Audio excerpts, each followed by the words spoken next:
Si demain, il y avait un choc malheureux entre la Chine et les États-Unis, il est clair que le premier coup de feu serait tiré non pas dans les airs ou dans l'espace, mais dans le cyberespace. Bienvenue sur Sismic, le podcast qui explore les futurs à partir de ce qui bouge aujourd'hui. Ce que l'on appelle le cyber-risque est aujourd'hui considéré comme l'une des principales menaces de notre monde ultra connecté. Alors que notre dépendance aux technologies numériques augmente chaque jour, alors que nous passons notre temps sans forcément nous en rendre compte à produire et à consommer des données et de l'information en quantité gigantesque, alors que nos objets, nos infrastructures, nos organisations sont toujours plus mises en réseau, le risque de manipulation ou plus généralement de déstabilisation de nos systèmes augmente proportionnellement. C'est un sujet difficile à comprendre et donc dont on parle peu, mais qui est devenu central car il impacte silencieusement la manière dont le monde dans son ensemble fonctionne et évolue. Pour y voir plus clair, j'interroge dans cet épisode Guy-Philippe Goldstein, spécialiste notamment des questions de cybersécurité et de cyberdéfense. Bonjour Guy-Philippe. Bonjour Julien. Je voudrais qu'on essaie ensemble d'y voir plus clair sur les enjeux autour de la protection des données, la manipulation de l'information, la prolifération des objets connectés, et qu'on parle surtout des risques liés à ces thèmes et des ondes de choc qui est susceptible de connaître un monde ultra technicisé, ultra connecté comme le nôtre. Ça te va comme ensemble de sujets? Donc je t'ai invité pour parler de tout ça, parce que tu es spécialiste d'un certain nombre de ces sujets-là. Est-ce que tu peux te présenter en quelques mots? Oui, bien sûr. Alors, je suis professeur aujourd'hui à l'école de guerre économique. Je donne un cours sur la cyberpuissance. Je suis également contributeur au journal académique de l'INSS, l'Institute for National Security Studies à Tel Aviv, qui est un grand think tank sur les questions de sécurité et en particulier les questions de cyberdéfense. Et puis, je suis advisor pour différents groupes privés sur les questions de cybersécurité, cyberdéfense. Donc, un peu au croisement de ces questions à la fois de développement technologique, mais aussi alors d'une question fondamentale qui est celle de la sécurité dans nos sociétés humaines. Et puis derrière, c'est vrai, des réflexions sur cette sécurité. Est-ce qu'elle peut s'appliquer aussi, par exemple, à la sécurité des rapports sociaux, au fait que justement il y a un développement de la confiance dans nos sociétés, parce qu'on se rend compte en cybersécurité que l'un des socles de base pour qu'on puisse avoir les bons réflexes et le développement d'une société où on va protéger les données, c'est d'effectivement renforcer la confiance. Okay. Et renforcer la confiance, ça a plusieurs déterminants technologiques, de procédures, mais aussi quelque part des déterminants strictement sociaux, dans nos rapports sociaux. Ok, bon, ça fait pas mal de sujets qu'on va pouvoir ouvrir. Pour commencer, peut-être, je voudrais qu'on essaie de faire le bilan d'où on en est aujourd'hui et comprendre d'où on vient avant de pouvoir se projeter et mieux comprendre par rapport à ces différentes expertises que tu viens de citer, quelle est ta grille de lecture sur notre monde et notre époque et qu'est-ce qui fait que le fonctionnement d'aujourd'hui n'est peut-être pas celui d'il y a tout juste 15 ou 20 ans. Aujourd'hui, on est dans un monde qui est au croisement de deux grandes forces. Si je voulais être très caricatural, celle de l'électron d'un côté et celle de la pierre de l'autre. J'expliquais un petit peu les deux éléments. Alors celle de l'électron, c'est ce monde de la transformation numérique, qui est une manière très profonde de repenser la façon dont on crée la valeur, puisqu'on se rend compte aujourd'hui que cette valeur, elle n'est même plus dans la fabrication de produits packagés, distribués, marketés, mais en fait dans les systèmes de décision, dans les grandes plateformes qui te permettent de choisir le meilleur produit packagé, marketé que tu souhaiterais avoir. Et donc il y a une nouvelle manière de créer de la valeur. On le voit aujourd'hui si tu regardes les 10 plus grandes sociétés par capitalisation boursière au monde. Il y en a 7 qui appartiennent à l'univers du numérique, 5 américaines, 2 chinoises. J'aurais regardé le même classement il y a de ça 10-11 ans. Je n'aurais trouvé qu'une, Microsoft. Et effectivement, la première société il y a 11 ans en termes de capitalisation boursière, c'était ExxonMobil. La deuxième, c'était General Electric. La personnification de la puissance industrielle américaine. Et aujourd'hui, ExxonMobil doit se retrouver tout en bas du classement, dans peut-être la 10e dernière, et General Electric n'est même plus dans ce classement des 10 plus grandes entreprises mondiales. Donc on voit bien l'importance de ces nouveaux business models qui sont encore une fois dans leur cœur des systèmes de décision. Je m'explique. La première société au monde par capitalisation boursière, c'est Apple. Apple tire une grande partie de sa richesse de la création de l'iPhone. L'iPhone, c'est quoi? Quand tu le regardes, cet objet, c'est une forme de télécommande de ta vie. Tu te poses une question, tu vas regarder une app, tu vas appuyer sur le bouton, tu vas voir la réponse à la question que tu te posais. Ça, c'est la première capitalisation boursière au monde. La deuxième, ou parmi aujourd'hui les trois plus grandes, c'est Google. Google, c'est quoi? C'est un système de décision qui te permet de savoir, lorsque tu te poses une question, lorsque tu recherches une information, ou dans l'énorme espace d'Internet, tu vas pouvoir trouver cette information. Bon. Donc, on est là vraiment face à ce que les militaires ont compris eux aussi de leur côté, à savoir que le cœur de la bataille, il est dans ces systèmes de décision. Si demain, il y avait un choc malheureux entre la Chine et les États-Unis, il est clair que le premier coup de feu serait tiré non pas dans les airs ou dans l'espace, mais dans le cyberespace, à savoir dans la capacité à bloquer le système de décision de l'adversaire. Donc déjà, les militaires ont compris que la valeur pour eux, pour la défense même de la nation et des intérêts de la nation se trouvait dans la protection de ces systèmes de décision. Et on voit aujourd'hui que même les analystes boursiers, parce qu'ils voient les profits qui s'en dégagent, ont compris que la valeur était aussi dans les systèmes de décision commerciaux. Donc, tu as une énorme transformation, cette transformation numérique, qui d'ailleurs on pourra en parler un peu plus tard, beaucoup de transformations en termes de manière de travailler, en termes sociétal, en termes même de penser, la culture, le luxe, etc. Il y a tout un ensemble de champs de notre société qui est en train de se transformer. Bon. Mais à côté de ça, et ça c'est le problème donc de l'électron face à la pierre c'est quoi? Eh bien, c'est là où va se fixer toute la richesse que nos sociétés produisent. Parce qu'à côté de ça, nous sommes entrés, il y a de ça un peu plus de 40 ans, dans ce qu'on appelait la révolution conservatrice. On a beaucoup réduit les impôts. Ces impôts, cette épargne en fait des ménages les plus riches, eh bien, est allée dans un véhicule d'investissement qui est le premier véhicule d'investissement et d'épargne en fait, et qui est l'immobilier. D'où la pierre. Okay. Bon. Et ce qu'on voit aujourd'hui, c'est une société où il y a un creusement très fort des inégalités sociales parce qu'il y a ceux qui réussissent, et en particulier ceux qui réussissent sont ceux qui ont su travailler dans ce nouvel âge numérique et qui vont fixer les gains qu'ils vont réussir à récupérer, d'autant plus que les impôts ont baissé, qui vont le fixer dans la pierre, dans l'immobilier. Et on voit d'ailleurs, en parallèle, une augmentation très forte à travers l'Occident des prix immobiliers, souvent liés, ce qui a été le cas aux États-Unis et en Grande-Bretagne par exemple, à une spéculation immobilière très forte. Et ce qui est peut-être d'ailleurs encore un peu le cas dans beaucoup de pays occidentaux, dont peut-être la France, etc.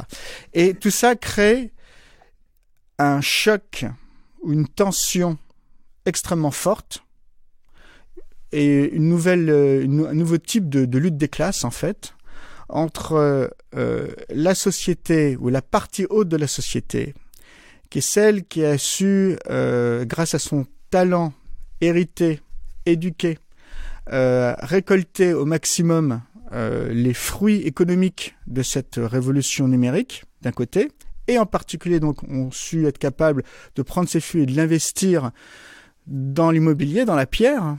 Et puis à côté de ça, on a un autre pan de la société qui est la partie encore aujourd'hui où il y a moins d'efforts qui a été fait dans l'éducation et qui, elle, se rend compte que d'une part, leur opportunité de travail s'est réduite terriblement parce qu'elles n'ont pas accès, elles n'ont pas la capacité à aller se joindre dans cette société du talent du tertiaire supérieur qui est en train de se constituer autour du numérique.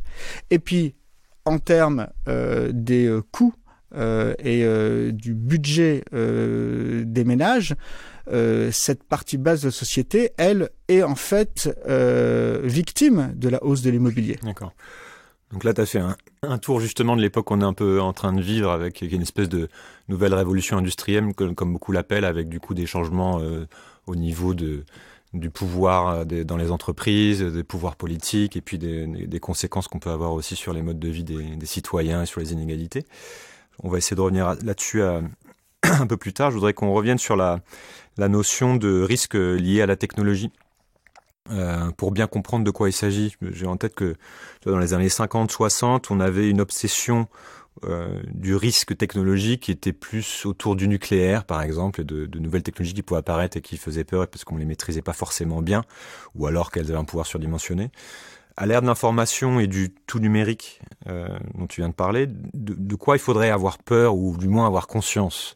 Quels sont les nouveaux types de risques liés à ce monde dans lequel on vit? Alors, il y a une réalité profonde du logiciel qui est cet espace. Je reprends Marc Andreessen, l'ancien fondateur de Netscape, qu'il avait écrit dans un édito au Wall Street Journal en 2011, « Software is eating the world », le logiciel a englouti le monde.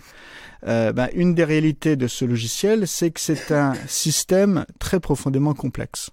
Je prends l'exemple, par exemple, du kernel de Linux, qui avait de mémoire autour de 3 millions de lignes de code dans une de ses versions en 2003, et 12 ans plus tard, on a autour de 20 millions. Linux qui est un des systèmes source d'exploitation. Exactement. Et ça, tu peux imaginer que chaque ligne de code potentiellement en appelle d'autres, et ça crée des formes d'enchevêtrement, une complexité qui est extrêmement forte et brutale. On le voit aussi dans l'explosion des objets connectés. Alors souvent, on va voir la tarte à la crème où on va vous dire que les objets connectés, il y en avait 500 millions justement au début des années 2000, et puis à l'issue de cette décennie, on sera peut-être autour de 20 milliards d'objets connectés. Mais ce qui pose le problème, c'est pas tant le nombre d'objets connectés que la grande hétérogénéité en fait des systèmes d'exploitation et des logiciels qui vont exploiter tous ces objets connectés. Parce qu'à nouveau, on est face à une explosion de la complexité. Bon. Cette explosion de la complexité, l'utilisateur lambda ou bien l'opérateur qui s'occupe de la maintenance des systèmes informatiques dans l'entreprise, eh bien lui aussi ou elle aussi est exposé à cette complexité. Et il y a une question de gestion de cette complexité. Parce que derrière cette complexité, il suffit qu'il y ait un lien vulnérable, un lien faible, pour que une action malicieuse, un ennemi, qu'il puisse être d'origine strictement criminelle ou d'origine politique État-nation, puisse exploiter cette vulnérabilité, prendre le contrôle d'une partie du logiciel et là, faire des dégâts. Des dégâts, ça peut être quoi? Ça peut être voler l'identité des personnes, ça peut être aussi aller casser des systèmes. On le sait depuis maintenant une dizaine d'années. Un des exemples les plus fameux, c'est ce qui s'est passé dans l'usine pour l'enrichissement de l'uranium à Natanz en Iran, où un verre informatique Stuxnet a été capable de casser de l'intérieur les centrifugeuses de design néerlandais P1 qui permettaient l'enrichissement de l'uranium pour les Iraniens. C'est une action israélienne? C'est une action américaine dans le cadre d'une opération qui s'appelle Olympic Games, qui avait d'ailleurs, on le sait maintenant, un volet plus large, puisqu'il y a un documentaire qui est sorti il y a 2 ans qui montrait que si Stuxnet avait raté, il y avait toute une opération qui s'appelle Neutral Zeus, dont l'objectif aurait été non seulement de recasser tous les systèmes d'enrichissement de l'uranium à Natanz, peut-être là, mais aussi d'aller taper dans certains systèmes critiques pour l'Iran, peut-être, les systèmes financiers, peut-être d'autres. Donc ça, c'est un exemple un peu d'attaque d'un pays sur un autre. Exactement. Sur un système industriel. Exactement. Et ça, ce type d'attaque, aujourd'hui, eh bien, on le voit répété un peu partout à travers le monde. Je pourrais parler de ce qui s'est passé chez Saudi Aramco, le grand monopole de production et distribution de pétrole, qui est le cœur, on va dire, de l'économie saoudienne, et qui a été attaqué aussi par un maliciel Triton, dont l'objectif aurait été non seulement de bloquer, on va dire, le bon fonctionnement du système industriel de Saudi Aramco, mais peut-être même de faire des morts, donc de réellement faire un sabotage industriel avec un choc potentiellement politique, diplomatique. Et puis il y a ce qui se passe maintenant depuis 3-4 ans en Ukraine. Ou un autre exemple où, c'est ce que disent les renseignements de nombreux pays occidentaux, anglais, néerlandais, américains, néo-zélandais, australiens, canadiens. Nous, en France et en Allemagne, on est un petit peu plus réticents à le dire, mais il y a une véritable campagne menée par des unités liées, on va dire, à l'État russe contre l'économie ukrainienne, contre des systèmes industriels. En Ukraine, on sait qu'en décembre 2015, il y a toute une partie de l'Ukraine de l'Ouest, 250 000 personnes qui ont été plongées dans le noir suite à une attaque informatique, que ça a été répété avec un niveau de sophistication plus élevé fin 2016 dans un quartier de Kiev, et puis il y a eu l'attaque NotPetya en juin 2017, où là, il y a plus d'une dizaine de banques ukrainiennes, les chemins de fer ukrainiens, l'aéroport de Kiev, etc., dont les activités économiques ont été dégradées, avec une attaque qui est partie en fait de l'infection d'un logiciel comptable. D'accord, donc ça peut venir de partout et c'est un peu une nouvelle manière de faire la guerre. On va pouvoir aussi, je pense, développer là-dessus pour bien comprendre. T'as un ou deux exemples aussi pour comprendre ce qui peut se passer dans le domaine un peu plus civil avec des virus comme WannaCry l'année dernière ou le hack Facebook en quelques mots pour qu'on comprenne de quoi il s'agit, le type de risque qu'il peut y avoir sur les entreprises, par exemple. Alors, sur les entreprises, tu peux avoir plusieurs types d'attaques. Tu en as donné deux exemples. Première, c'est ce qu'on appelle tout ce qui va être les rançongiciels et ransomware, où tout d'un coup, tu vas avoir un maliciel qui va chiffrer toutes tes données et va te dire, très bien, tu payes si tu veux les récupérer. Et ça dépend évidemment du type d'entreprise qui est attaquée, mais lorsqu'on est par exemple des hôpitaux américains, comme ça a été le cas au premier semestre 2016, et que tout d'un coup, eh bien, on perd l'accès sur tel patient doit avoir quel traitement à quelle heure, là en fait, tu es face à un risque tellement grave que tu es obligé de payer. Bon. Et on voit des rançongiciels qui essayent aujourd'hui d'attaquer ce qu'on appellerait des infrastructures critiques. Le métro de San Francisco a été victime de ce type d'attaque. Alors là, ils ont décidé de ne pas payer, en fait, et d'offrir le métro gratuit pour tout le monde. Ça, c'est une chance. Mais tu peux avoir, et ça c'est ce qui fait le plus peur, des attaques contre tout ce qui va être les systèmes, on va dire, de sécurité de ces infrastructures critiques. Ou un métro automatisé pour rester sur le métro. Des métros automatisés, mais tu peux avoir juste l'attaque contre les systèmes de surveillance. Et là, tu es obligé, du point de vue de l'opérateur, de tout stopper. C'était le cas en Israël en 2013. Tu avais les caméras de surveillance dans l'un des tunnels les plus importants, les tunnels routiers les plus importants à Haïfa, qui est la troisième grande ville du pays, au nord du pays. Tout d'un coup, on a vu que les caméras de surveillance avaient été hackées. Bon. Eh bien, on a pris la décision de stopper entièrement le trafic, même si physiquement le tunnel était toujours là, physiquement tu pouvais toujours envoyer des voitures, sauf que si jamais les caméras de surveillance sont hackées et qu'il y a un départ de feu, un départ d'incendie que tu ne le vois pas, voilà. D'accord. Donc ça, c'est un exemple sur les infrastructures critiques. On voit donc le type de menace, les rançongiciels. Et puis, il y a d'autres types de vols, tout simplement les vols de données personnelles, les vols de données à caractère personnel. Et là, l'objectif, c'est en fait d'aller prendre tes données et de les revendre dans le darknet. Auprès d'autres acteurs malicieux. Le darknet, pour ceux qui ne connaissent pas, c'est un réseau parallèle... Alors réseau Internet parallèle en deux mots, juste pour... Oui, alors le darknet, en fait, d'une certaine façon, Internet est un peu la part émergée d'un énorme iceberg qui est l'ensemble des réseaux privés auxquels évidemment on n'a pas accès via Internet, qui peuvent être des réseaux d'entreprises, etc. Et bon, donc ça c'est l'ensemble de ce darknet, cette partie du net qui n'est pas visible, qui n'est pas accessible en fait au commun du mortel, exactement. Et à l'intérieur donc de tous ces réseaux noirs, cachés, mais pas forcément pour des raisons malicieuses, seulement pour des raisons privées, eh bien il y a un sous-ensemble qui va être des espaces d'échange non surveillés. On va trouver beaucoup de choses relativement criminelles. Bon, et c'est là où on peut aller acheter des données. Et avec ces données-là, qu'est-ce qu'on peut faire ? Par exemple, on peut contracter des faux crédits et récupérer de l'argent. Et tout d'un coup, Monsieur Dupont... Ou voler des identités. Mais ces identités, on les utilise justement pour pour aller récupérer de l'argent, pour ouvrir des comptes, etc., etc. Voilà. Okay. Revenons sur les enjeux géopolitiques qu'on a un peu abordés, pour bien comprendre ce qu'ils sont. Comment tu les décrirais ? Quelles sont les questions géopolitiques du coup autour de ces cyber-risques ou de ces questions de cybersécurité ? Et qu'est-ce que font les États concrètement. Et notamment, j'ai vu que tu avais dit, alors je ne sais plus où, mais que le rôle de l'État était en train d'évoluer et qu'un de ses rôles était d'établir et de défendre la vérité. Je voudrais parler de cette notion-là, des risques un peu au sens large du terme géopolitique et de cette notion autour du contrôle de l'information.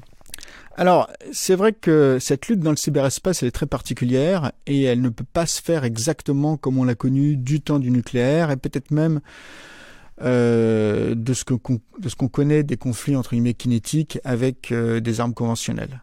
Les questions de dissuasion, par exemple, qui étaient centrales du temps des affrontements nucléaires, eh bien, elles sont beaucoup plus délicates, peut-être même impossibles, dans cet espace de l'affrontement digital. Pourquoi impossible ? Parce que dans un affrontement nucléaire, tu vois un départ de missile chez l'adversaire, en tout cas tu laisses cette île pour ça. On sait d'où ça vient, et puis tu connais les effets, à peu près. Et toi-même, tu as des capacités de riposte, parfois même des capacités de riposte qui peuvent survivre à une attaque de première frappe, par exemple des sous-marins nucléaires, lanceurs d'engins qui sont sous les mers, et même si ton pays va être détruit, tu sais que tu peux toujours porter la menace d'une représaille ultime. Ça, c'est le cœur de la théorie de la destruction mutuelle assurée, et c'est ce qui a permis une forme d'équilibre entre les deux grandes superpuissances vers la fin, en tout cas, des années 50, et puis dans tout ce qu'on a connu après de la guerre froide. Bon. Ce type de certitude sur mes capacités et sur les capacités de l'adversaire, elle n'existe pas dans cet affrontement dans le cyberespace, où pourtant on voit bien, c'est tous les exemples qu'on a évoqués sur des attaques de systèmes industriels, qu'on est là face à des systèmes de plus en plus stratégiques. On peut aller casser les systèmes stratégiques de l'adversaire, le système financier, le système énergétique, etc. Bon, donc on peut faire très mal, mais voilà, on n'a pas toutes les dimensions de certitude que l'on avait du temps du nucléaire. Donc il faut réinventer le jeu stratégique avec le cyber. C'est pas facile, mais on voit des choses qui sont intéressantes et qu'il faut souligner. On est dans un espace informationnel et d'une certaine façon, la manière de montrer ta dominance face à l'adversaire, c'est de faire la démonstration que justement tu as été capable de régler de ton côté les questions d'incertitude, tu sais précisément ce qui est arrivé et tu sais précisément d'où c'est parti et tu es capable d'en faire la démonstration. Okay. Donc tu es crédible là-dessus. C'est ce que tu vois aujourd'hui depuis, depuis 2014, la politique qu'a menée au démarrage l'administration Obama face aux adversaires chinois sur les questions de cyberespionnage, et puis après face à la Corée du Nord, face à la Russie, face à l'Iran, et où là l'objectif est d'abord de démontrer à l'adversaire qu'on a su identifier très précisément les personnes, les officiers qui travaillaient pour telle ou telle unité, dans tel ou tel établissement, dont on connaît même la localisation, et d'en faire la démonstration, afin de dire, vous savez quoi, nous on sait déjà. Okay. Et dans le langage de l'État, établir la vérité, ça veut dire en fait établir la justice. Okay. C'est la transformation d'un point de vue régalien du fait qu'on est en train d'établir la vérité. Donc c'est pas, avant même de parler de riposte, il y a cette idée qu'on sait d'où vient le tir, en gros. On sait qui nous attaque et la gravité de l'attaque, etc. On est capable de démontrer de façon crédible. D'accord. Et le point, c'est bien la crédibilité, comme ça l'était d'une certaine façon dans les dissuasions nucléaires, de façon de démontrer crédible qui, comment et idéalement pourquoi. Et ça, c'est une transformation profonde du rôle de l'État. Je reprends Max Weber, une définition fondamentale. L'État, c'est le monopole de la violence légale. Et ça reste évidemment une des grandes dimensions du rôle de l'État. Mais aujourd'hui, on le voit bien, la violence, c'est la capacité de transformer un 0 en un 1 et de faire croire que c'est un 1 alors qu'en fait, c'est un 0. Alors, je ne comprends pas bien cette notion justement de crédibilité par rapport à ça, puisque on est dans cette ère un peu de manipulation de l'information. Enfin, on voudrait qu'on en parle aussi. Mais crédible auprès de qui ? C'est-à-dire que je peux très bien dire qu'une attaque a été... on voit qu'une attaque d'un pays... qu'un pays a subi une attaque. Le pays peut très bien dire c'est telle personne, c'est tel État qui nous attaque, sans que personne ne puisse le vérifier finalement. Donc crédible auprès de qui en fait ? Alors c'est très simple. Crédible auprès de ses alliés. Pourquoi ? Parce que lorsque tu engages une opération de représailles, tu vas créer une distorsion dans l'ordre diplomatique. Pour qu'on te laisse créer cette distorsion, il faut que tu aies l'accord de tes alliés. Ce qui les intéresse d'autant plus que eux, ils veulent que le système de défense collectif qu'ils ont établi avec toi puisse être maintenu. C'est encore le cas aujourd'hui, Bien sûr. Et alors, quels sont ces systèmes de défense collectifs Pour nous occidentaux, le point de départ, et peut-être celui qu'il faut arriver à maintenir, c'est l'OTAN, tout simplement. Et ce que tu vois aujourd'hui dans le cyberespace, justement, c'est une amplification de ces questions de défense collective. On avait évoqué le Darknet avec son aspect maliciel. J'aime à parler du Whitenet, qui est une espèce de coopération, entre guillemets, entre les gentils, ceux qui veulent défendre l'état de droit du point de vue occidental. Alors, je ne vais pas entrer dans les débats politiques autour de ça, mais disons que il y a un système occidental, et ce Whitenet, on y voit quoi ? On y voit des États qui coopèrent avec on va dire selon des cercles concentriques de confiance, mais où tu vois dans leur cœur ce qu'on appelle les Five Eyes. Donc ça c'est les États-Unis et puis l'ancien empire britannique, la Grande-Bretagne, le Canada, l'Australie, Nouvelle-Zélande, mais autour de ça des alliés proches. Et qui eux ont une collaboration très serrée, partage d'informations. Très serrée, et qui date de la Seconde Guerre mondiale, pour dire les choses, de la lutte contre le nazisme. Mais à côté de ça, des pays, dont par exemple la France, qui ne sont pas si loin que ça de ce Five Eyes, sauf évidemment sur les questions de grands contrats d'armement et grands contrats industriels, où là, il y a des choses qui sont beaucoup plus complexes et on voit des questions d'espionnage. On pourrait aussi parler de notre pays comme Israël, qui gravite, parfois de façon même très très proche, peut-être parfois même plus proche des Anglais, comparé dans leur relation avec les États-Unis. Ça, c'est un point. Et puis, tu as autre chose à côté de ça. Tu as tout un écosystème d'acteurs privés de la cybersécurité. Tu as tout un écosystème d'acteurs publics, parapublics, centres de recherche. Tu as même aujourd'hui ce qu'on appelle des bug bounty, à savoir des organismes privés où certains hackers vont pouvoir travailler pour le compte de cet espace légal, espace privé légal, en cherchant tout ce qui va être vulnérabilité, etc. Et donc, au lieu de travailler pour des groupes criminels, ce qui pourrait leur donner plus de retours, mais donne aussi plus de risques, commencer à travailler pour le cadre de droit privé de notre système occidental et au-delà. D'accord.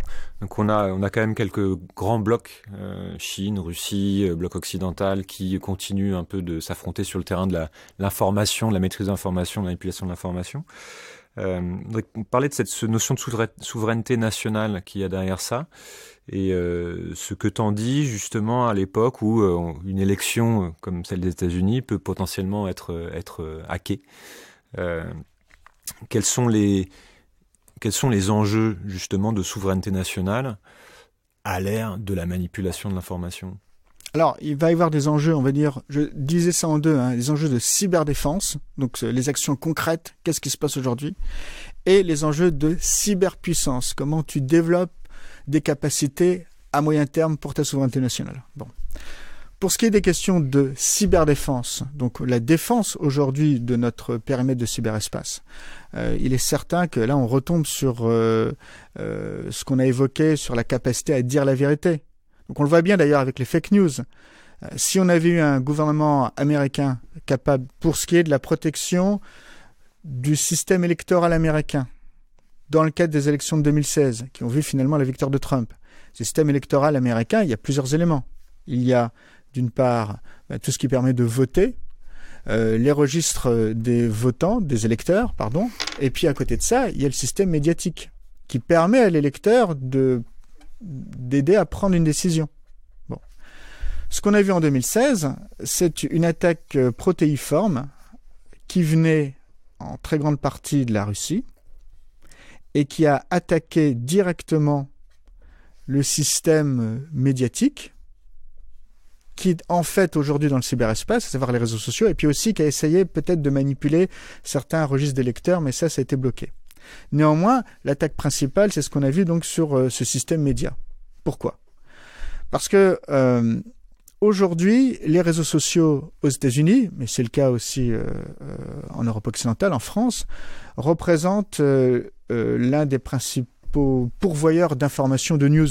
Il y a une étude de Pew Research qui expliquait que en 2016 déjà, tu avais environ 70-75% des Américains qui recevaient leurs news des réseaux sociaux, Facebook pour pas dire son nom, et pour, je crois, 43% de ces personnes, Facebook ou les réseaux sociaux de manière générale étaient le principal pourvoyeur de news. Bon, le problème, c'est que Facebook n'est pas régulé. Je le dis pourquoi ? Parce que dans le passé, les principaux pourvoyeurs de news aux États-Unis, et en particulier donc les 3 grands networks, du temps des chaînes hertziennes qui dominaient les informations, ABC, CBS, NBC, étaient régulés. Il y avait une loi qui date de la fin des années 40 qui expliquait qu'en échange de pouvoir avoir accès au réseau hertzien, il y avait la nécessité de diffuser... Une sorte de CSA. Voilà, il y avait une sorte de CSA et il y avait la nécessité de diffuser un certain nombre d'heures avec de l'information objective. Et je le dis parce que c'est vrai que depuis la fin du XIXe siècle, aux États-Unis, on a une information qui est peut-être très partisane, qui peut jouer beaucoup sur l'émotion. Mais c'est une information qui était dans la presse écrite. Et le principal vecteur de news, en fait, a été d'abord la radio, dans les années 20, et puis après, la télévision.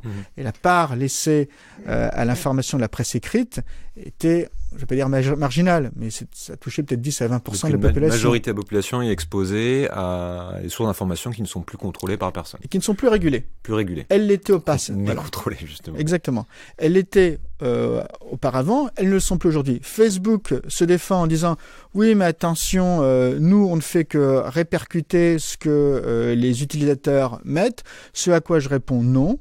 Parce que Facebook fait de l'éditorialisation via ses choix algorithmiques. Tu peux expliquer en 2 mots tout simplement, lorsque tu ouvres ta page Facebook, ce ne sont pas toutes les infos qu'ont postées tes amis qui viennent par ordre chronologique.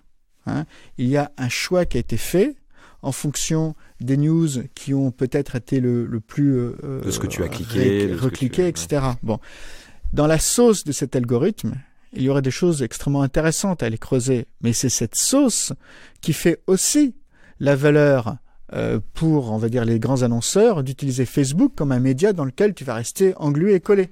Donc le cœur du modèle d'affaires de Facebook, c'est justement cette capacité à aller cibler les personnes en fonction de leur intérêt. Exactement. Et là où on voit qu'il y a un écho avec tout simplement notre fond évolutionnaire primatologique, c'est que ce qui nous fait le plus réagir et nous fait le plus engluer en fait sur Facebook, ce sont les émotions les plus fortes, et donc en particulier la peur, etc. Bon.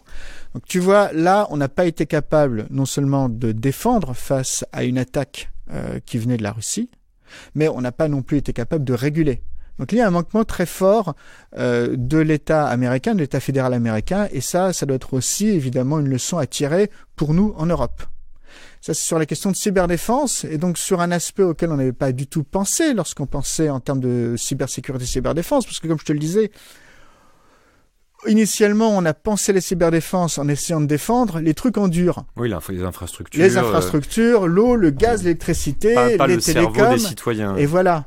Pas le système, on va dire, cognitif du citoyen électeur-consommateur. Et donc pas les médias.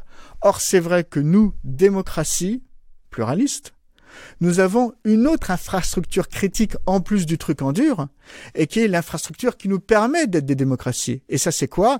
C'est un système électoral non biaisé où lorsque tu mets un vote, il est bien enregistré et tu as le droit de mettre un vote. C'est un système juridique où tu peux avoir un recours devant des tribunaux qui doit être impartiaux, et puis un système médiatique qui doit être pluraliste. Eh bien, c'est ça qui est attaqué aujourd'hui. Entre parenthèses, d'ailleurs, les régimes autocratiques, que ce soit la Russie ou la Chine, ce qui fait leur cœur de métier, c'est d'aller attaquer ces éléments-là pour transformer ce qui serait un début de démocratie avec un début de société civile, en autocratie. Quand Poutine a pris le pouvoir en 2000 suite à une élection, eh bien, une des premières choses auxquelles il s'est attaché, c'est d'aller casser la chaîne de télévision privée de Kuczynski, je crois 1 mois après son arrivée au pouvoir, de façon à ce que tous les médias, et en particulier les médias télévisuels indépendants, puissent être à nouveau sous le contrôle du Kremlin. Bon. D'accord. Donc ça, c'est sur les questions de cyberdéfense. Et tu vois bien que sur les questions de cyberdéfense, dans le terme de notre souveraineté, nous devons être capables, chacun des États démocratiques, de bien faire appliquer la défense de nos systèmes démocratiques, ce qui veut dire à la fois identifier l'ennemi, mais aussi réguler quand on a des sociétés, en fait, qui deviennent, parce qu'elles ne font pas attention aux choses, eh bien, des alliés, peut-être sans le vouloir, d'adversaires politiques. Donc ça, c'est sur la question de cyberdéfense. Sur les questions de cyberpuissance, là, il y a des choses très intéressantes et, je le dis, qui troublent un peu, on va dire, le bon sens français. Parce que nous, on a une dimension de la souveraineté qui nous vient en très grande partie de la geste gaulliste autour du nucléaire. Bon. Mais ça vient, on va dire, un peu d'un monde du hardware dominant. C'est-à-dire une espèce d'un développer l'arme nucléaire sous De Gaulle pour avoir cette forme d'indépendance Exactement. Par rapport au grand bloc. Exactement. Et ça, si tu veux, tu fabriques tes engins nucléaires, tu le fais une fois, tu as développé la technologie une fois, bon après il faut un peu de maintenance, mais ça va durer 50, 100 ans. D'accord. Tu n'as plus besoin d'être dans un état d'échange scientifique permanent. Et tu peux, entre guillemets, périmétrer ton précaré, monter tes défenses et dire, voilà, ça c'est chez moi, vous n'y touchez pas. Okay. Et je le comprends tout à fait. Seulement le problème, c'est qu'on est passé d'un jeu de puissance hardware où le nucléaire avait un rôle central, ce qu'on a dit au début de la conversation, avec un univers de réseau. Et dans le réseau, eh bien, l'influence, elle se fabrique d'une façon différente. Pourquoi ? Parce que ce qui fait la force, c'est-à-dire ce qui fait la richesse dans le réseau, je reprends la loi de Metcalfe, c'est non pas le fait, la capacité à t'isoler derrière ton précaré, mais au contraire, à devenir un nœud de connexion le plus important avec lequel tout le monde va venir échanger. En fait, ce qui fait ta force dans l'univers du réseau, c'est d'être le plus utile aux autres. Et ça, c'est un vrai changement de paradigme, même dans la manière dont on pense l'influence. Je te parlais du nucléaire, mais si je tire un parallèle avec nos sociétés, même plus anciennes, le cœur de la puissance, c'était la terre agricole. Le cœur de l'influence, c'était ta capacité à protéger ta terre agricole ou à menacer l'adversaire de te piquer sa terre, de lui piquer sa terre. Alors, le jeu des luttes politiques, des luttes d'influence, c'était la capacité à voler la terre de l'autre. D'accord. Bon.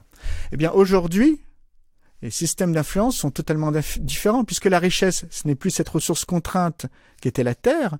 La richesse, c'est la capacité à faire vivre l'information, celle qui te permet au mieux de décider, d'augmenter la qualité de ton système de décision.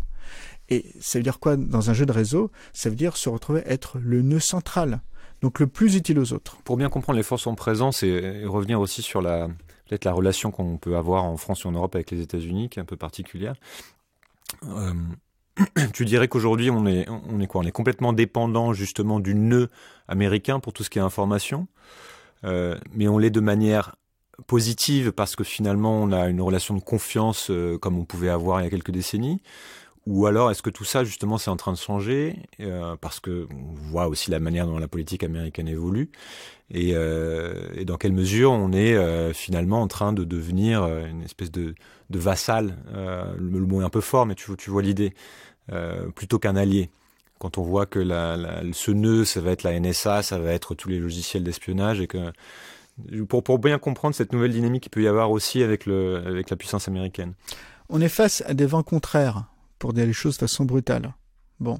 Et tu vois, je te parlais au démarrage de la conversation du choc entre l'électron et la pierre. Ce choc, aujourd'hui, il est vécu de façon brutale aux États-Unis, puisqu'on a un leadership américain qui, pour dire les choses, est relativement, je veux dire gentil, irrationnel, et justement ne défend pas les intérêts à long terme, parce qu'on est dans ce moment révolutionnaire. Et qui n'est pas dans cette logique de réseau, enfin en tout cas pas du tout dans cette logique de réseau.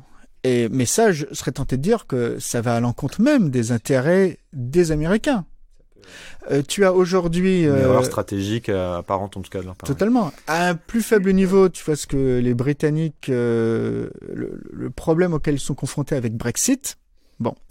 Mais malgré Brexit, sur les questions de coopération en cyberdéfense avec les pays de l'Union européenne, très récemment, il y a eu des échanges pour dire on va essayer de poursuivre et de renforcer la coopération malgré les différents scénarios de Brexit. Donc il y a des choses... En mode cheval de Troie ou non, pas du tout. Construction européenne? Non, au contraire, en essayant de bâtir avec les partenaires européens, alors on est dans le cadre d'une Europe de la défense qui n'est pas forcément celle de l'Union économique européenne. Bien sûr. Mais eux de même, ils sentent bien... Il y a une réflexion pour construire un nouveau bloc européen indépendant des États-Unis. Donc. Alors, non, c'est compliqué. Alors, pourquoi c'est compliqué? C'est compliqué parce qu'on est dans un jeu de réseau et que le jeu optimal pour tout le monde, c'est que tout le monde coopère. Et comme je le disais, c'est optimal pour les Américains et même les Anglais le ressentent bien confrontés à Brexit. Seulement voilà, ce n'est pas forcément des leaderships rationnels qui sont à la tête des États aujourd'hui, parce qu'on a un choc sociologique, ce que je disais au début, et ça crée des conflits, et ça crée même, on va dire, des distorsions dans le réseau. C'est pas la première fois, malheureusement, qu'on a des choses qui vont à l'encontre des éléments de raison. Nicholas Engel, un grand économiste, écrivait avant la Première Guerre mondiale qu'il n'y avait aucune logique pour que les pays européens, qui ont développé tellement d'échanges économiques, se livrent à un conflit suicidaire. Bon, pourtant, malheureusement, muets par une rationalité plus ancienne qui ne comprenait pas le monde industriel dans lequel l'Europe était entrée, eh bien, les grandes puissances européennes se sont livrées à un conflit qui, effectivement, Nicholas Engel avait raison, a été suicidaire pour l'Europe. Bon.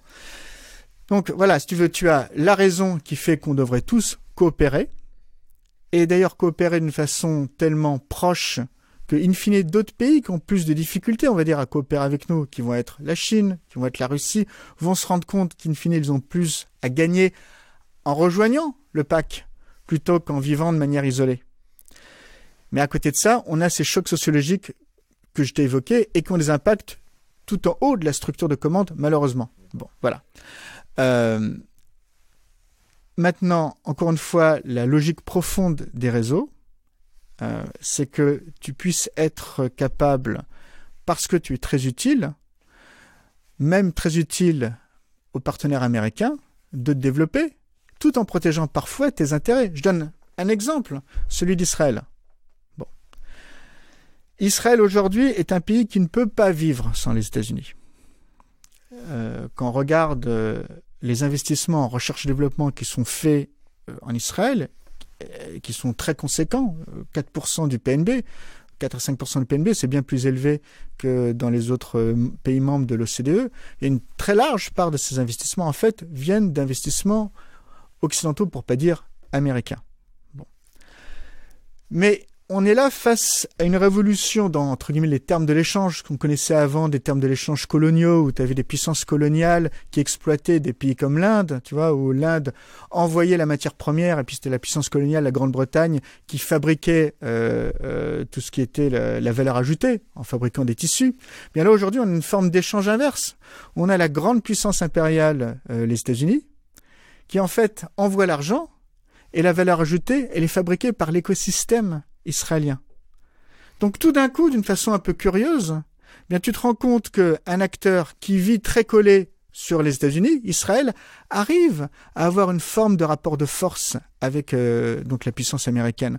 Pourquoi? Parce que cet acteur israélien est utile à l'acteur américain dans le développement, par exemple, de technologies cyber ou même d'opérations conjointes. Et donc, in fine, certains des intérêts, on va dire, diplomatiques d'Israël qui sont, je veux pas dire, qui sont peut-être pas forcément d'ailleurs alignés avec ceux des Américains, eh bien les Américains, je te parle de ça même du temps de l'administration Obama, eh bien, les Américains finissent par plus ou moins laisser passer parce qu'il y a une telle coopération, il y a une telle utilité qui vient d'Israël, que voilà. Parce que c'est quoi le cœur de la souveraineté? Le cœur de la souveraineté pour chaque pays, c'est la capacité à défendre ses intérêts premiers. Quelle que soit la manière, que ce soit en créant des frontières ou au contraire en étant le plus utile aux autres. Donc il faut être assez flexible sur la manière de défendre la souveraineté. Et il faut l'être parce que, comme je le disais, la manière de fabriquer la richesse dans cette âge digital, cet âge du réseau, et donc de fabriquer de l'influence, aujourd'hui, est en train de se transformer complètement. Alors avant de passer, je voudrais finir un peu sur cet aspect géopolitique, avant de passer à une autre dimension.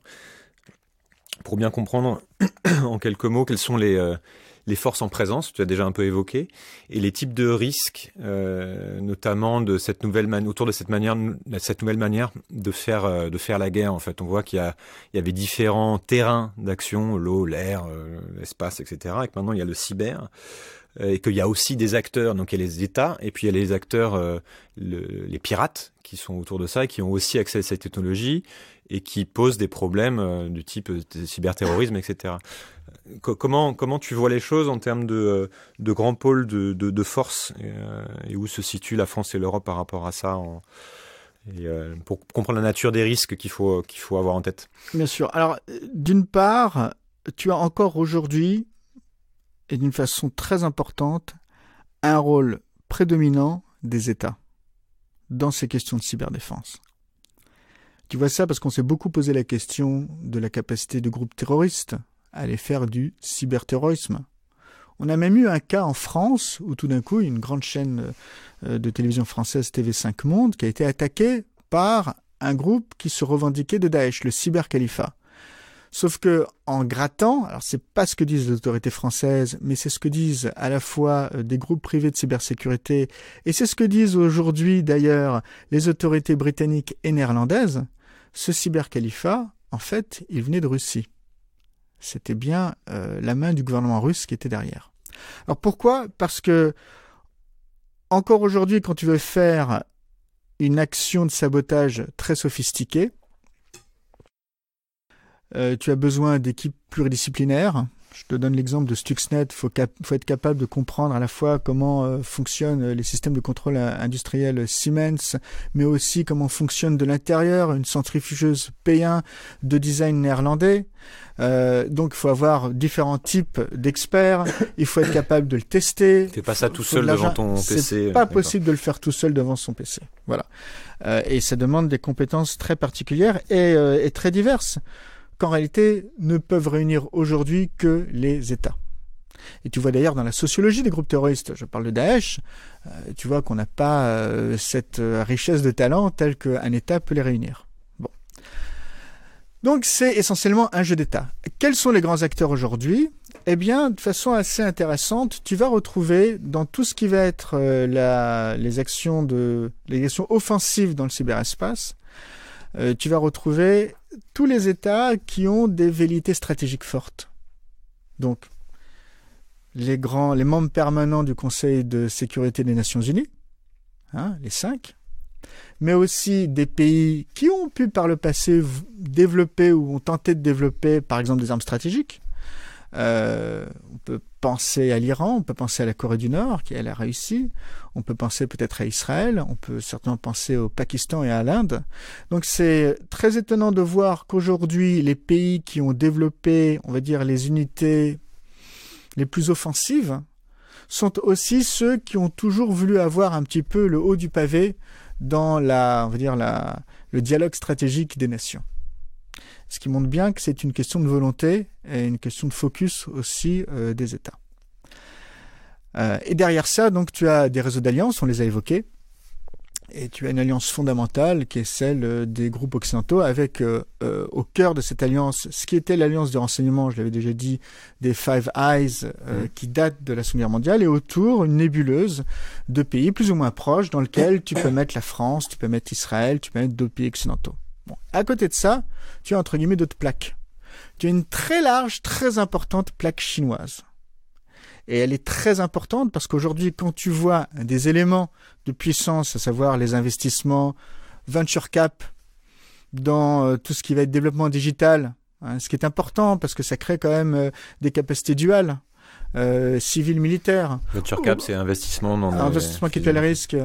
Ou quand tu vas regarder tous les investissements en intelligence artificielle, aujourd'hui, tu retrouves toujours la même photo, savoir 80% de ces investissements-là sont faits d'une façon à peu près à part égale par les États-Unis et la Chine. Et nous, Européens, je ne parle même pas de l'Europe, nous, Européens, on va représenter quelque chose comme moins d'un dixième des investissements capital risque des États-Unis, par exemple. Bon. Et puis alors après, même quand tu regardes dans certains pays et que tu fais le rapport de cet investissement au PNB, qui est une mesure de voir à quel point les pays se sont investis dans ces éléments d'investissement digital, numérique, qui font une partie de la cyberpuissance, tu vois des écarts qui sont très importants. On n'est pas, au niveau européen et français, on est en retard, quoi. On n'investit pas sur ces nouvelles formes de puissance. Alors, sur les questions militaires, on est dans la course. Sur les questions, d'ailleurs, de réglementation, on a vu à quel point les questions de réglementation sont importantes. C'est très intéressant parce que tu as un classement qui a été fait par un institut estonien qui met la France en tête parce que justement, nous savons réglementer et créer de la régulation. Sur les questions après d'investissement dans ces capacités duales numériques, là, on est en train de marquer un retard assez grave, en fait, par rapport à nos partenaires américains, par rapport à la Chine, qui n'est pas un adversaire, mais même du point de vue de l'Union européenne auquel on commence à faire attention aussi aujourd'hui. Voilà, donc ça c'est problématique. Après, il y a un autre adversaire, enfin, on va dire, oui, une autre puissance avec laquelle aujourd'hui on a pas mal de conflits, qui est la Russie. Notre copain de jeu, on peut dire. Voilà, c'est ça. Et pour lesquels, là, la situation est très paradoxale, parce que il y a toute une école du renseignement, de la manipulation à la russe, qui date de l'époque communiste, et d'ailleurs même avant. Les premières polices politiques en Europe ont d'abord été constituées dans ce qu'était la Russie des tsars. Donc là, tu as un savoir-faire très très fort dans la manière d'agir, la manière de manipuler. Mais en même temps, il y a des formes de failles technologiques, on s'en rend compte, même des choses assez étonnantes en termes de sécurité opérationnelle. Le renseignement militaire russe a subi une forme d'humiliation au cours des dernières semaines, parce qu'on a appris qu'on a été capable d'identifier ces opérateurs qui étaient arrivés à La Haye, et puis même peut-être 300 membres du renseignement militaire russe dont on aurait identifié, dont on aurait récupéré les identités. Voilà. Et à côté de ça, la Russie, on parlait de l'investissement à capital risque comme un des éléments pour voir un petit peu où on en est en termes de puissance numérique. En France, on tourne autour du milliard d'investissement. En Israël aussi, mais rapporté au PNB, c'est bien plus conséquent en Israël. En Russie, on est autour de 50 millions d'investissements par an. Donc voilà, il y a une vraie chute. Je voudrais qu'on passe au niveau de notre niveau et qu'on commence à parler un peu du monde qui vient. Jouer à se projeter. Et peut-être commencer par ce qui pourrait arriver aux citoyens lambda que nous sommes.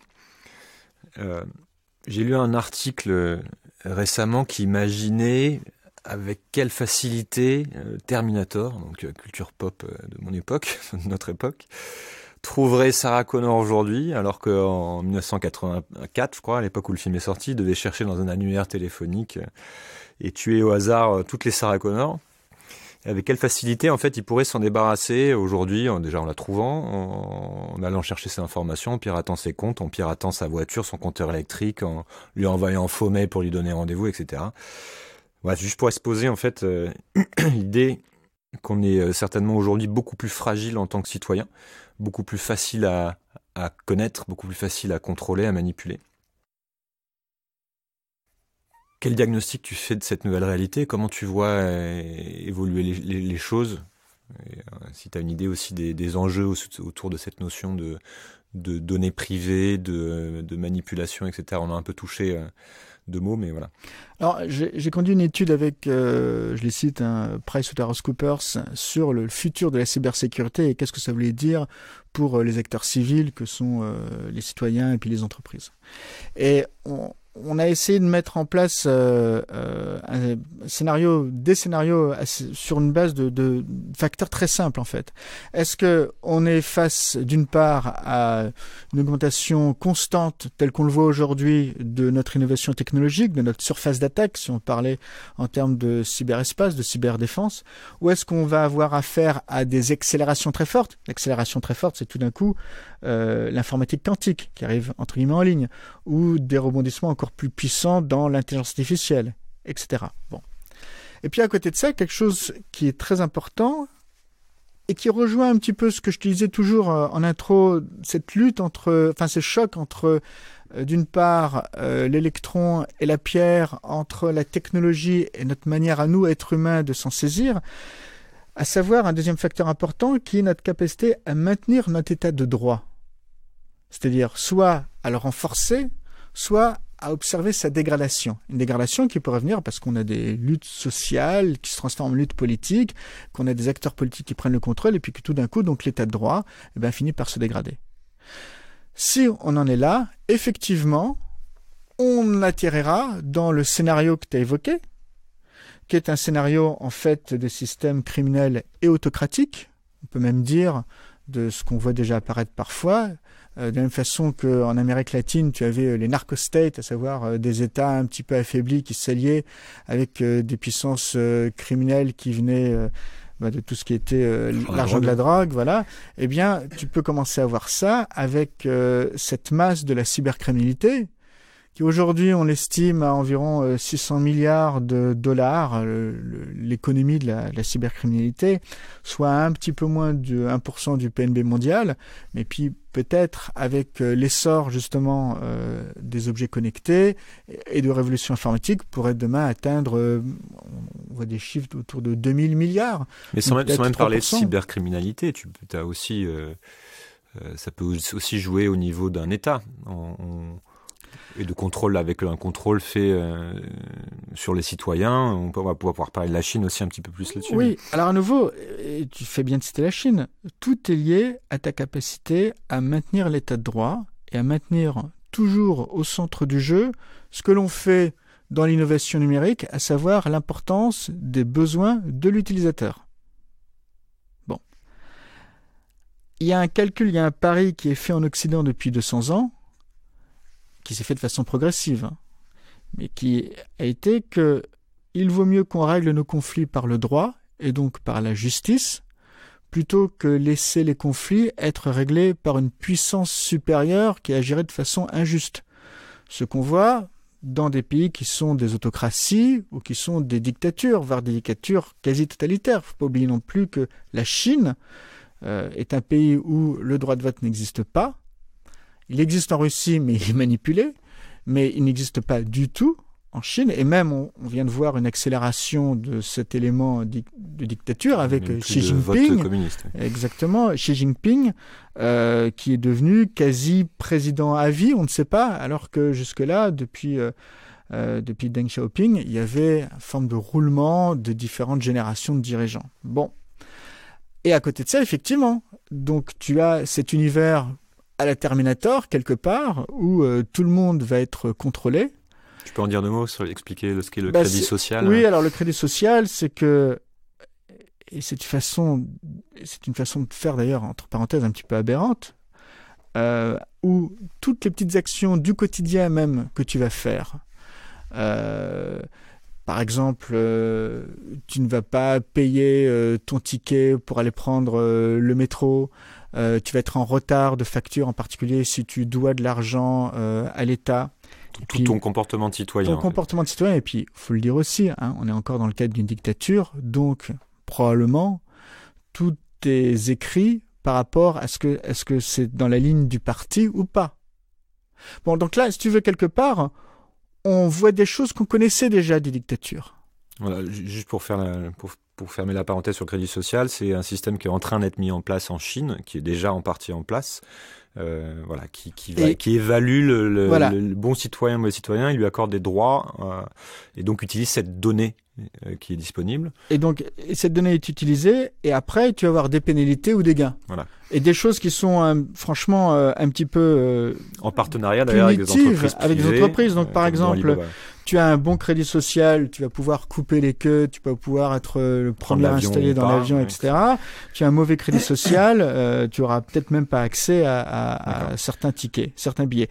Mais encore une fois, ça c'est quelque part même une version soft par rapport à ce qui existait déjà du temps de la dictature de Mao, où tu osais émettre un début de commencement de critique et tu finissais au Laogai, où il y avait 20 à 40 millions de personnes. Sauf que la capacité de l'État à surveiller tout ça était bien plus faible. Alors, en fait, quand tu regardes la manière dont ces grandes dictatures, tu as aussi l'exemple de la RDA, étaient constituées, tu avais en fait un réseau incroyable d'informants, de gens qui étaient... C'est une personne sur 3 en RDA. C'est ça, voilà. Donc, pareil en fait dans la Chine communiste. Donc, tu avais déjà un système hard, on va dire, de contrôle. Donc là, on le reproduit, certes, il coûte moins cher. Avec une acceptabilité sociale aussi peut-être plus grande aujourd'hui. Alors, c'est la question qui est posée à la Chine, parce que en réalité, encore une fois, là on est au-delà du cyber, mais ça fait partie, tu vois bien que ces questions digitales, elles sont tout le temps aujourd'hui en mélange avec les questions économiques et sociales plus traditionnelles. Il y a un pari de la croissance continue, il y a un renforcement des inégalités sociales en Chine, mais on continue à avoir une augmentation du niveau de vie même des plus pauvres. Bon, tant que ça tourne, il n'y aura pas de révolution.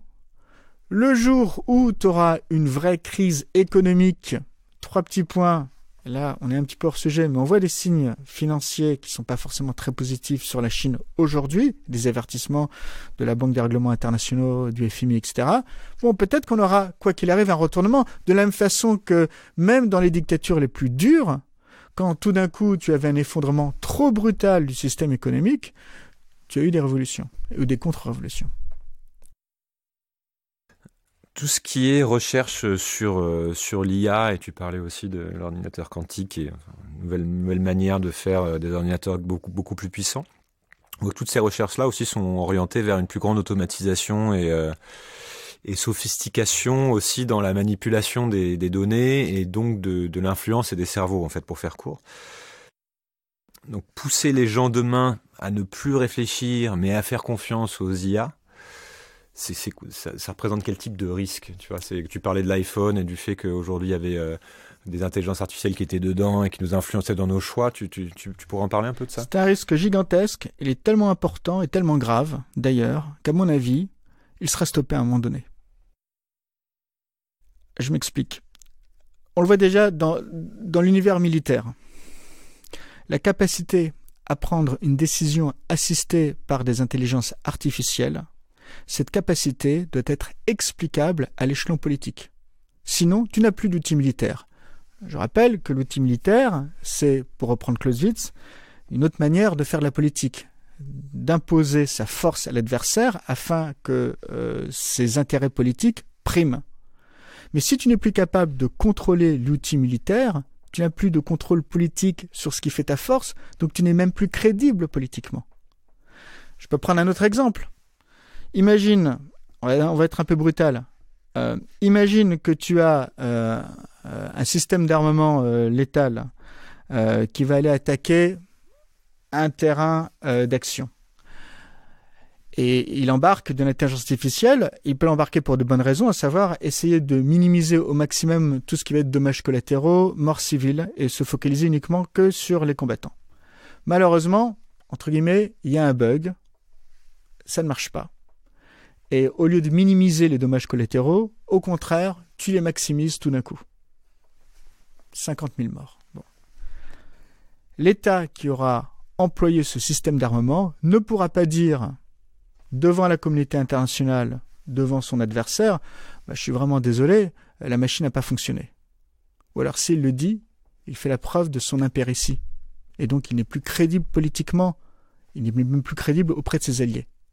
Donc on voit bien que ne pas être capable de contrôler la machine, même en employant l'intelligence artificielle, ça va pas être possible. Et ça va pas être possible. Et contrôler la machine, ça veut dire être aussi capable d'expliquer ce qu'a fait la machine. Bon. Là-dessus, tu as aujourd'hui DARPA, qui est le groupe de recherche-développement de l'armée américaine, qui depuis maintenant 3 ans investit dans ce qu'ils appellent l'auditabilité ou l'explicabilité de l'intelligence artificielle. C'est-à-dire que sur ta couche de réseaux neuronaux dans lequel c'est vrai qu'aujourd'hui ça reste encore un peu une boîte noire, tu vas créer une autre couche pour arriver à expliquer pourquoi la décision a été prise, de quelle façon, de façon même d'ailleurs à laisser l'utilisateur final prendre la décision. Parce qu'encore une fois, c'est très compréhensible au niveau politique, c'est aussi très compréhensible au niveau économique. C'est ce qui fait la différence entre l'utilisateur et la machine. c'est que la machine agit pour le compte de l'utilisateur, et donc que l'utilisateur doit comprendre ce que fait la machine. Si l'utilisateur n'est plus capable de comprendre ce que fait la machine, alors là, on est dans l'accident industriel. Et ça a des implications, on l'a vu, politiques, si je parle de système d'armement, c'est des implications juridiques si on parle de système économique. Je donne des exemples concrets. Aujourd'hui, tu vas voir par exemple dans l'octroi de crédit à la consommation, on va utiliser beaucoup de données. On va voir, tiens, les bons crédits, les mauvais crédits. Le problème, c'est que si j'utilise cette donnée-là sans comprendre dans le fond qu'est-ce qui s'est passé, je risque de réutiliser des biais. Par exemple, je suis aux États-Unis, eh bien, il y a certaines minorités qui ont moins de facilité de crédit parce que certaines banques, eh bien, font moins de facilité de crédit pour certaines minorités, etc. Bon. À nouveau, si c'est une black box et que je réutilise ça, je crée un système d'intelligence artificielle qui va répliquer pour le reste du pays ce qui a peut-être été le cas d'actes qui sont répréhensibles à un niveau local. Bon. Et je vais avoir une intelligence artificielle qui, garbage in, garbage out, va créer, en fait, tout simplement de la discrimination. Est-ce que c'est pas ce qui est en train de se mettre en place ? C'est illégal. Oui, mais dans les faits, en fait, là, alors que les algorithmes, justement, deviennent de plus en plus présents, et on prend un exemple de la Chine, mais tout ça, ce sont des algorithmes qui font tourner aussi ces systèmes de scoring. Donc, est-ce que c'est pas en train de se mettre en place, bien que ce soit illégal ? Mais si c'est illégal, c'est qu'il y a des actions qui vont avoir lieu. Je peux même te dire que dans certaines sociétés d'assurance aujourd'hui, on refuse d'utiliser des systèmes d'intelligence artificielle si on n'a pas justement cette couche d'auditabilité et d'explicabilité. D'accord, donc toi, tu penses qu'il va y avoir à un moment donné un retour, enfin un stop sur cette progression ou alors, on va avoir une prise de conscience la des prise de risques. Conscience, c'est déjà le cas, je te le dis même dans certaines industries privées, dans l'assurance, chez certains acteurs industriels de l'assurance, c'est déjà le cas. Et donc derrière ça, qu'est-ce qu'on va faire ? On va être obligé de créer une couche supplémentaire. C'est même, quelque part, tu sais, c'est une des demandes aujourd'hui de la réglementation générale sur la protection des données, d'être capable de faire l'audit de la décision sur la base de la donnée. Si tu n'es pas capable de le faire, eh bien, tu pourras avoir demain des gens qui vont attaquer des banques, des assurances devant les tribunaux et ils gagneront. Quels sont les risques systémiques ? J'ai pas mal parlé dans ce podcast des risques majeurs liés à l'environnement. Est-ce que tu vois des risques systémiques sur le cyber, notamment avec, l'augmentation du nombre d'objets connectés, de robots, et du coup l'augmentation du risque d'effondrement de systèmes à mesure qu'ils se complexifient. Il existe ce risque ? Comment tu l'évalues ? Alors, il existe, mais de mon point de vue uniquement dans le cadre d'une attaque d'État-nation qui va exploiter ces vulnérabilités, cette complexité, afin de faire du mal à un pays ennemi. Parce que si je regarde ça d'un point de vue cybercriminel, eh bien en fait, les criminels, eux, leur objectif, c'est de faire de l'argent, de faire du fric. Et un effondrement du système économique, c'est certainement pas ce qu'ils recherchent. Eux, ils veulent vivre sur la bête. Mais donc pour ça, il faut que la bête, elle vive tranquillement. Ce qu'ils voudraient, c'est idéalement arriver à trouver une forme d'équilibre où ils vont taxer au maximum, mais pas au point, justement, que tu as un choc économique. Donc, de même, ils vont faire attention. Alors après, est-ce qu'il y a des risques ? Est-ce qu'on va avoir des chocs ? Est-ce qu'on va avoir des surprises ? Oui, malheureusement, parce qu'encore une fois, on est en train d'exploiter de nouvelles technologies et on va avoir des surprises qui vont être très brutales. Et entre guillemets, je serais tenté de dire, malheureusement, ce n'est pas la première fois. Je suis toujours frappé par le fait qu'il a fallu en France, par exemple, attendre 1973 pour qu'on oblige à mettre la ceinture de sécurité. Et donc derrière ça, il y avait déjà eu des milliers de morts. Tant qu'il n'y a pas d'accident, on ne met pas la parade. Quel type de risque tu penses ? Les risques qu'on pourrait avoir, c'est tout simplement le type de risque qu'on a pu évoquer, à savoir, par exemple, aujourd'hui, tu as des voitures qui ont plus de lignes de code que des avions. Si tout d'un coup, tu arrivais à hacker un système ou une marque automobile, tu pourrais imprimer l'instruction, envoyer l'instruction et dire, voilà, Aujourd'hui, toutes les Renault, elles vont tourner à gauche lorsqu'elles dépassent D'accord. 50 km/h. Donc ça, derrière ça, tu aurais un rançongiciel qui serait envoyé à la tête de Renault ou aux utilisateurs pour dire, écoutez, ou vous payez, ou il va y avoir un problème qui va se passer. Ou Peugeot, hein, si on veut laisser Renault tranquille un peu aujourd'hui. Oui, c'est vrai, ça pourrait être aussi le cas. Bon. À nouveau, ça, c'est du domaine du possible. Donc, qu'on puisse avoir des chocs très graves, ça pourrait être dans l'énergie, ça pourrait être, et c'est déjà souvent dans les banques, c'est des choses qui peuvent arriver. Au niveau des parades, du coup, est-ce que ça voudrait dire qu'il faudrait limiter notre surdépendance à la technologie plutôt que de faire la course à la sophistication et à la complexité? Tu prends l'exemple des voitures, ça me fait penser à la voiture autonome dont on parle et dont on prédit, pour laquelle on prédit un développement incroyable. Est-ce que finalement le développement de ces voitures autonomes est réaliste ou souhaitable quand on connaît le risque lié que tu viens d'évoquer, lié au hacking de ces systèmes? Est-ce qu'il ne faut pas aller vers justement moins de dépendance sachant qu'il y aura toujours des hackers? Alors, il y aura toujours un risque. Le jeu, c'est de le réduire à un niveau suffisamment faible pour qu'on puisse vivre avec. Ça, c'est l'objectif. Pourquoi? Parce qu'à côté de ça, effectivement, tu prends l'exemple d'un développement industriel qui est les voitures autonomes, qui représenteront peut-être 15% du parc d'ici 2030 et peut-être 80-90% du parc d'ici 25 ans. Bon, si ça se met en place, ça pourra être, par exemple, une transformation économique, industrielle extrêmement importante. Il y aura, s'il n'y a pas le risque cyber, il y aura une très forte réduction du risque d'accident, puisque quand même l'essentiel du risque automobile, il est porté par le conducteur, qui n'est pas un instrument parfait. Et puis à côté de ça, tu pourras avoir des capacités de mobilité où des gens qui aujourd'hui n'ont pas accès à la mobilité, comme par exemple des personnes très âgées, qui pourront tout d'un coup se déplacer.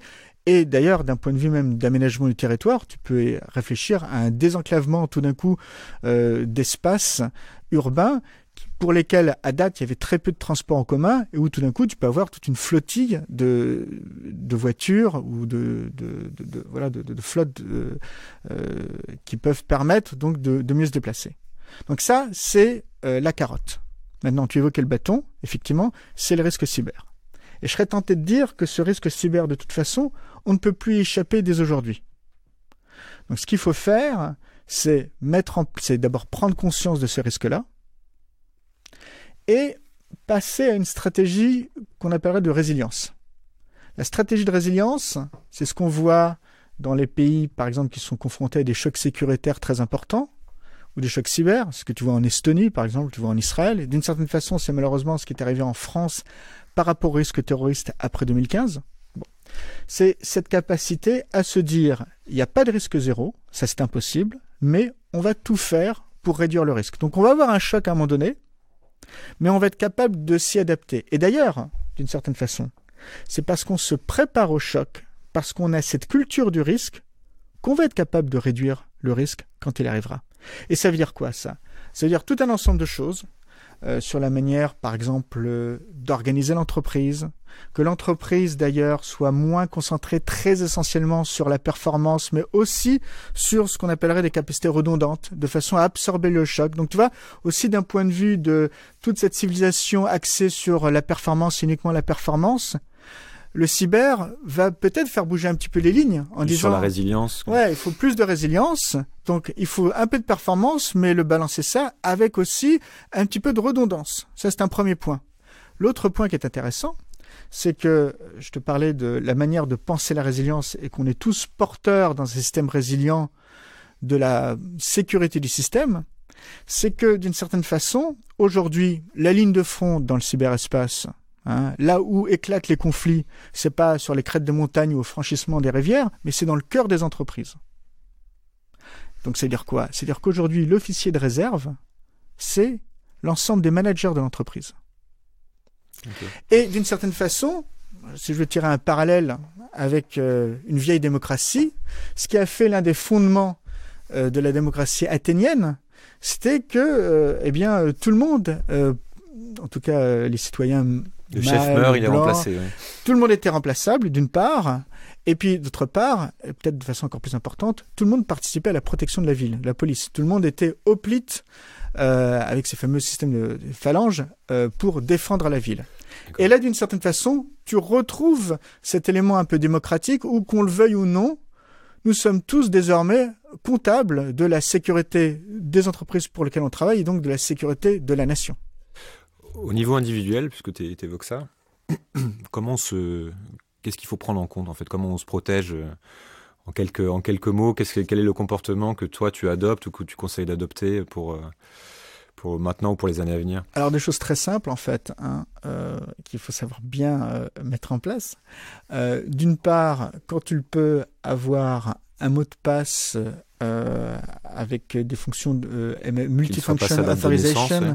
Alors, évite évidemment tous les mots de passe les plus simples, mais surtout si tu peux, passe directement à ce que tu vois, ces mots de passe avec des clés où tu as à la fois ce que tu sais et ce qui va être envoyé sur ton mobile. Ça, c'est pour les comptes les plus importants.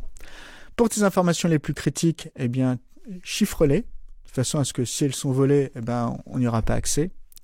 Et puis, il faut s'entraîner un petit peu ou avoir toujours en tête que, évidemment, un email que l'on reçoit, même d'un ami, ou une information que l'on reçoit d'une personne qu'on ne connaît pas bien sur les réseaux sociaux, avec un lien à cliquer, c'est pas forcément la chose à recommander. Donc, encore une fois, tu vois, cet élément de culture. Donc, tu as à la fois des aspects un peu techniques, chiffre tes informations, tes documents les plus importants, mets en place donc tous ces systèmes de multifunction authorization quand tu le peux, et puis fais un petit peu attention aux emails que tu reçois. Et pour ce qui est du recul à avoir sur des bulles aussi d'informations, est-ce que c'est quelque chose sur lequel on peut travailler? C'est-à-dire, on parlait du fait qu'on était influencé par l'information, etc.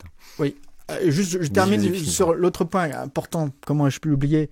Évidemment, à chaque fois qu'on te demande de patcher ton système, d'avoir un upgrade, tout le temps mettre à jour. Bon.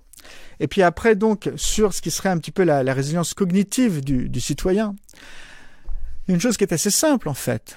À chaque fois que tu vois passer une information, tu regardes qui l'a écrit, quelle est la source et quand elle a été écrite. Donc tu vois un truc sur Facebook qui a l'air choquant, tu regardes les sources. La manière dont fonctionne l'un des systèmes qui est le plus résilient face aux attaques contre la vérité, Wikipédia. Wikipédia, c'est pas un système technologique, il n'y a pas d'intelligence artificielle, c'est un système sociologique. C'est extraordinaire. Mais tu as tout un groupe de correcteurs qui sont tous cooptés, et l'un des éléments de base dans la correction, c'est de vérifier la source, et en particulier si la source a une bonne réputation ou pas.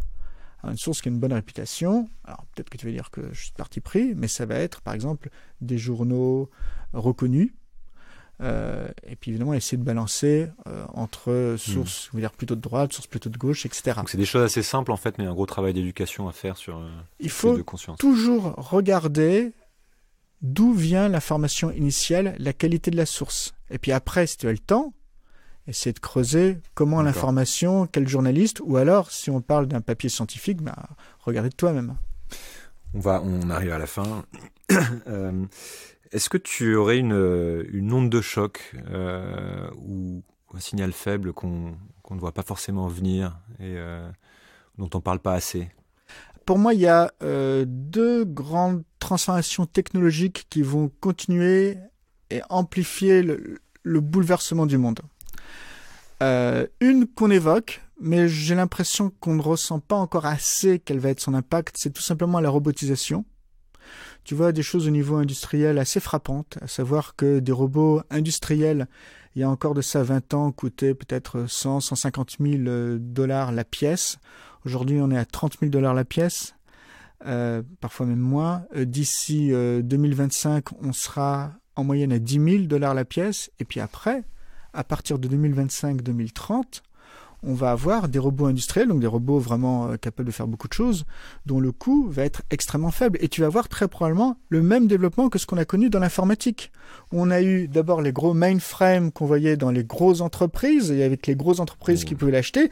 Et puis aujourd'hui, 2020, 80% des personnes ont accès à un iPhone ou un smartphone en tout cas, c'est-à-dire un ordinateur portable. Et donc tu peux et tu dois imaginer une société d'ici 20-25 ans où tu auras plein de petits robots autour de toi. Tu vois ça, petite parenthèse, malgré des ressources limitées, les métaux rares, qui sont des sujets aussi que tu connais, tu vois ce scénario arriver avec des capteurs partout, des robots partout? Alors ça, c'est c'est une deuxième grande question, c'est effectivement la limitation des ressources.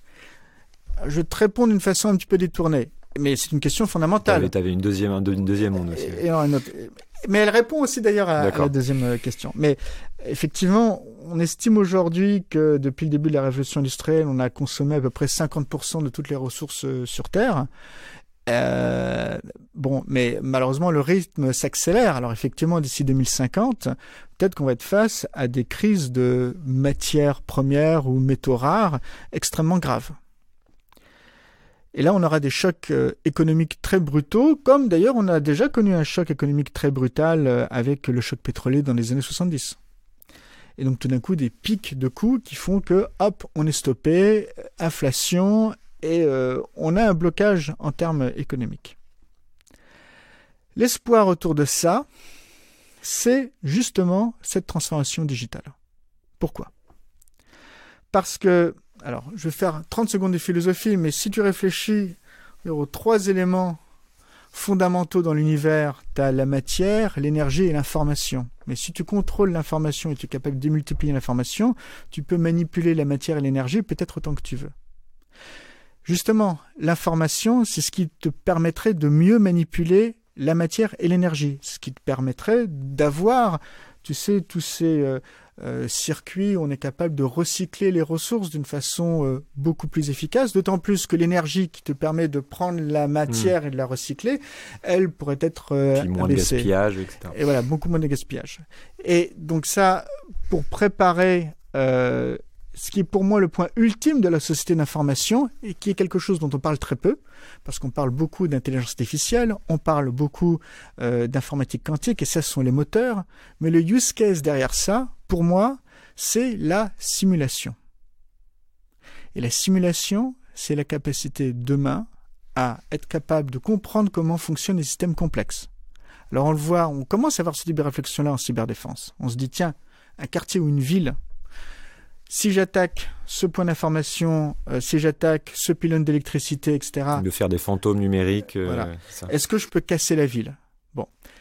Ces modèles de la ville, ces miroirs de la ville, demain, je pourrais les utiliser pour la défense, pour mieux comprendre la défense, mais je pourrais aussi peut-être les utiliser pour optimiser le développement urbain.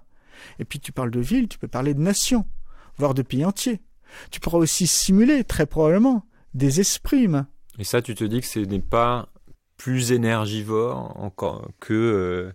c'est-à-dire que tu n'as pas un problème avec l'exploitation de ces systèmes en termes de ressources énergétiques. C'est-à-dire que tu peux mettre ça en place et que le gain finalement va être... Enfin, que ça va être un gain positif en termes de consommation d'énergie et de ressources. L'information va travailler sur la manière de faire consommer le minimum d'énergie pour le maximum d'informations. Oui, sauf que tu peux avoir une simulation qui va être extrêmement énergivore. Elle le sera. Mais l'objectif, c'est qu'effectivement, si tu as un coût, tu auras une opportunité de réduire le coût si tu mets des moyens informatiques pour le réduire.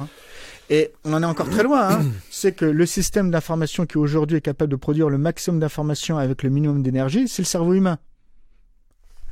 Je ne connais pas les facteurs, mais je crois que le cerveau humain est infiniment plus économique en termes de dépenses énergétiques que les systèmes informatiques qu'on a. Donc on a encore une vraie marge de progression pour essayer de dupliquer ça. Alors ton deuxième point, que je t'ai coupé, tu avais... Alors non, le deuxième point, on avait évoqué les questions des ressources rares, et derrière ça la question de l'information, et donc le deuxième point, c'est sur la question de la simulation, qui va permettre de mieux comprendre comment optimiser ces systèmes complexes.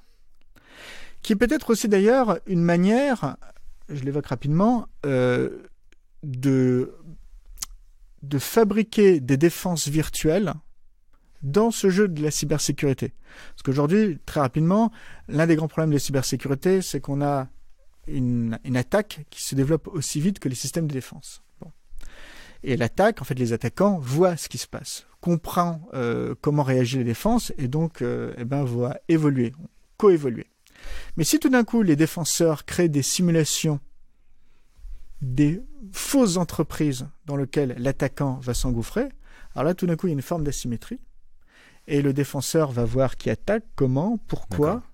Et donc, peut-être qu'on va être capable de casser plus rapidement l'attaquant. C'est une nouvelle forme d'équilibre même qu'il y a eu à l'époque nucléaire.